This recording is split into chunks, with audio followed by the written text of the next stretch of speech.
Kehidupan seseorang tidak dapat dipisahkan dari pembuatan keputusan. Tindakan ini dipengaruhi oleh kekuatan akal dan kekuatan budi. Kekuatan akal dipengaruhi oleh kemampuan nalar yang dibentuk dari ilmu dan teori serta pengalaman empirik. Ilmu dan teori berasal dari pendidikan yang dijalani. Kondisi pandemik menyebabkan penyesuaian dalam berbagai aspek kehidupan termasuk pendidikan. Saat ini pendidikan dilakukan secara online dan berlangsung untuk semua tingkat pendidikan tanpa terkecuali perguruan tinggi. Perguruan tinggi mempelajari berbagai hal termasuk hukum. Pembelajaran tentang hukum artinya seseorang sedang menjalani pendidikan hukum. Pendidikan hukum ialah pendidikan buat seseorang yang ingin menjadi ahli di bidang hukum. Pendidikan hukum meliputi S1, S2, dan S3 yang dilakukan dengan cara presentasi materi disertai tugas. Pendidikan hukum mempelajari berbagai macam teori hukum dan teori di luar hukum.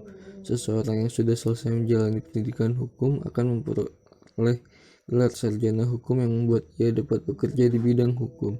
Pekerjaan di bidang hukum mempunyai berbagai macam, termasuk melakukan penerangan hukum. Penerangan hukum adalah kegiatan menyampaikan materi hukum oleh suatu lembaga kepada kelompok masyarakat yang bertujuan meningkatkan kesadaran hukum di masyarakat tersebut.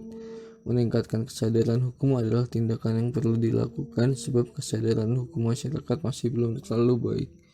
Saat ini tingkat pelanggaran aturan masih tinggi, meliputi pelanggaran berat seperti pembunuhan dan korupsi hingga pelanggaran ringan seperti pelanggaran lalu lintas. Selain metode penyampaian materi oleh lembaga kepada masyarakat, penerangan hukum juga terjadi saat petugas berupaya menegakkan hukum, contohnya saat razia lalu lintas. Razia lalu lintas dilaksanakan dengan cara memberhentikan kendaraan yang melintas di suatu jalan. Apabila pengendara melanggar peraturan lalu lintas, aparat memberikan penjelasan agar pelanggar mengerti. Tindakan ini bertujuan meningkatkan kesadaran hukum terkait lalu lintas sehingga kendaraan dapat melintas secara teratur dan mencegah kecelakaan yang dapat merugikan masyarakat dan menimbulkan korban jiwa.